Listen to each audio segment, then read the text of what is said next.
There are people who, when they hear, "let's go out tonight," immediately feel exhausted, not because they don't like people, not because they're antisocial, but because of the very thought of leaving the house, getting dressed, making small talk, feels like climbing a mountain when they're already perfectly content where they are. These are people who decline invitations without guilt, who find genuine joy in a quiet evening at home, and who don't understand why everyone else needs to go to cafes to talk where there's unbearable noise from people, music, the smell of cigarettes, and people pushing past each other. Today, we're exploring the psychology of people who never want to leave the house, and why their minds function so differently from those who can't stand being home alone.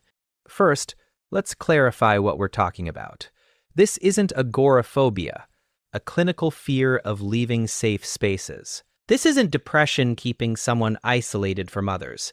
This is a genuine, conscious choice of home over almost any external alternative offered to them. Psychologists call this home-centered orientation, and it's far more common than you think.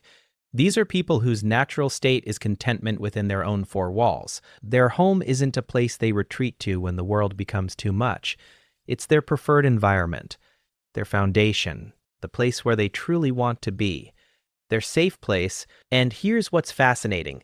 This preference often goes hand in hand with specific personality traits and psychological patterns. High introversion is perhaps obvious, but also high autonomy, the need to control your environment and schedule, low need for excitement.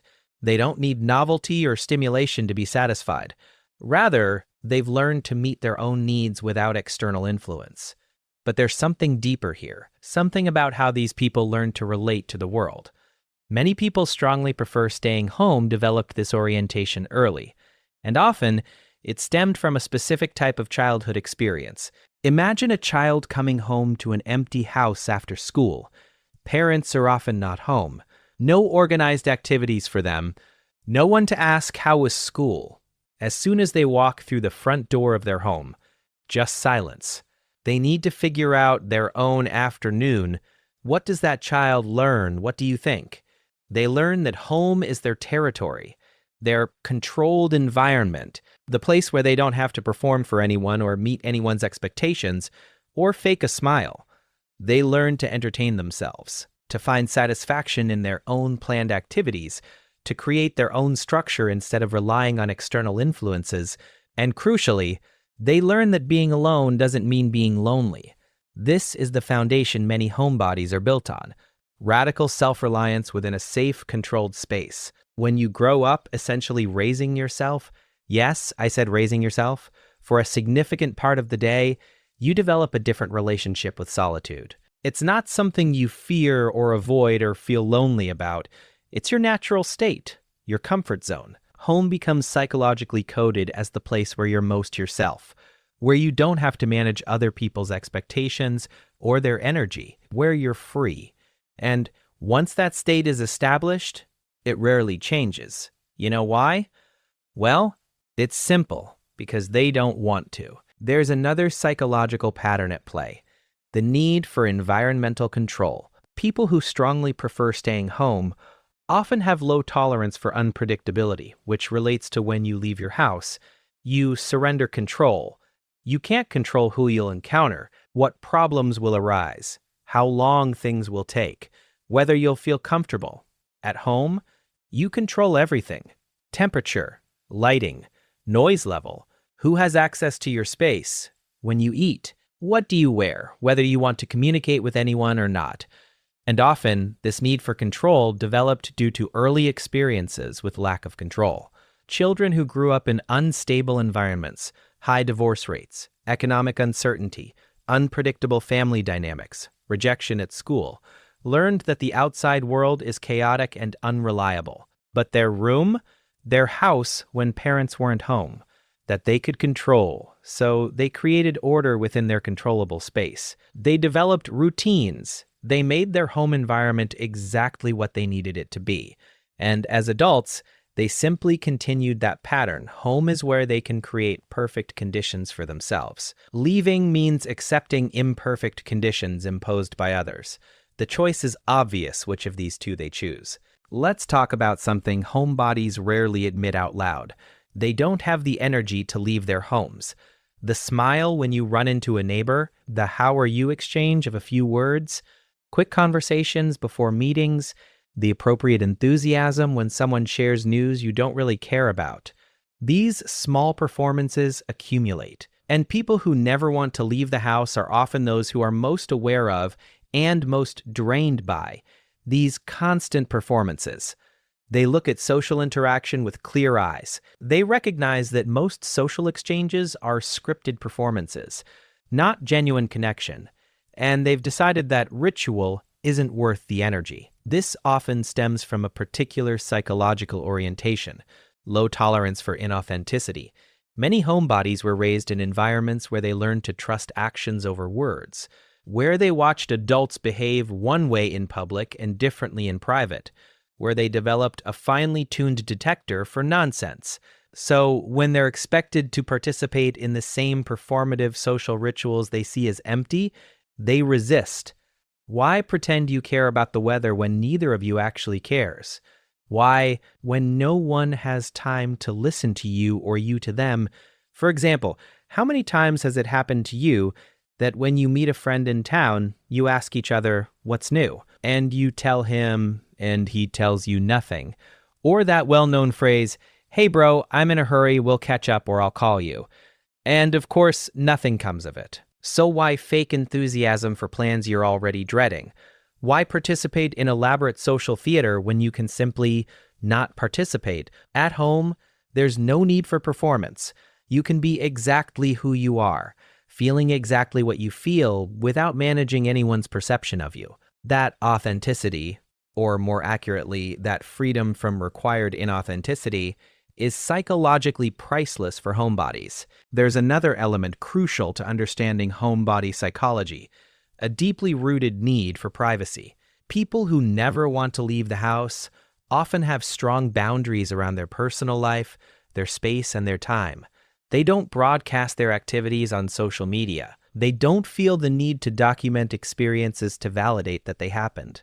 They don't need witnesses to their existence. This privacy instinct often develops in childhood, especially for those who grew up in environments where privacy was limited, or where they learned that external visibility came with unwanted attention. When you're a latchkey kid coming home to an empty house, you have something rare: complete privacy. No one supervises you, no one controlling you, no one commenting on your choices, no one demanding explanations for how you spend your time. That privacy becomes precious. It becomes your psychological base, your security that you don't want to lose even as an adult. And that's why you fiercely protect it. Leaving the house means surrendering privacy. It means being seen, being available for interaction. It means your appearance, your behavior, your very existence becomes subject to others' observation. For people with strong privacy needs, this feels like exposure, like vulnerability. Home is where they can completely let their guard down, where no one is watching, where they don't have to curate, manage, or explain themselves, and they don't have to pretend to be what they're not. Why would they voluntarily leave their security? Here's something interesting. Many people who never want to leave the house are actually highly competent at managing external demands. They're not avoiding the outside world because they can't handle it. They're avoiding it because they've become so efficient at handling necessary external interactions that they've optimized them to an absolute minimum. This is the competence paradox. They've mastered online grocery delivery, remote work, digital banking, and strategic social management to the point where leaving home genuinely isn't necessary for most of their needs. When you grow up solving your own problems with limited resources, you develop practical competence. You learn to find solutions. You become good at systems, processes, and optimization. As an adult, you apply that same competence to creating a life that doesn't require you to do things that drain you. Need groceries? Need social connection? Carefully selected, infrequent, high-quality interactions with people you genuinely like? Need entertainment? You've built an entire ecosystem at home. The outside world sees this as avoidance. Homebodies see it as efficiency. Why waste time on low-value activities when you can create high-value experiences in the comfort of your own space. Perhaps the most defining psychological characteristic of people who never want to leave the house: they don't need external validation. They don't post their activities for likes. They don't go out to be seen.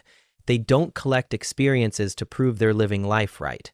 Their self-worth is generated from within. This is rare. Most people derive at least some sense of worth from external sources: social approval, visible success, others' perception of their lifestyle. Why would they, like everyone else, record on social media where they're going, what music they're listening to, what they had for breakfast, and where they're traveling?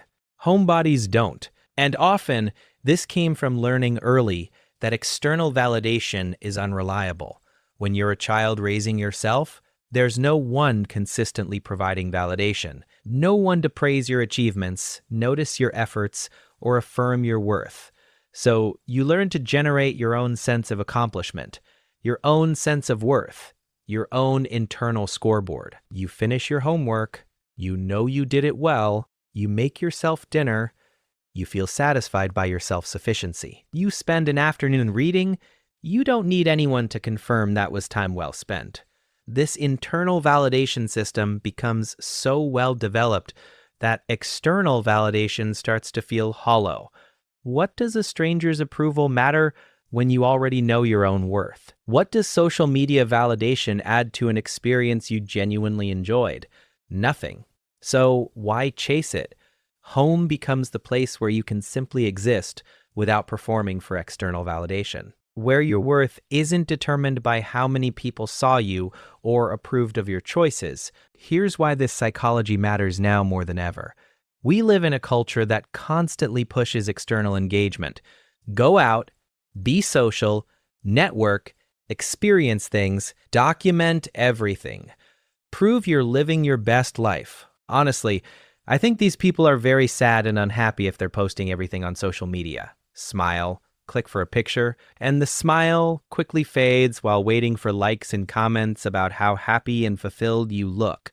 And now compare that to people who never want to leave the house quietly opposing that entire system.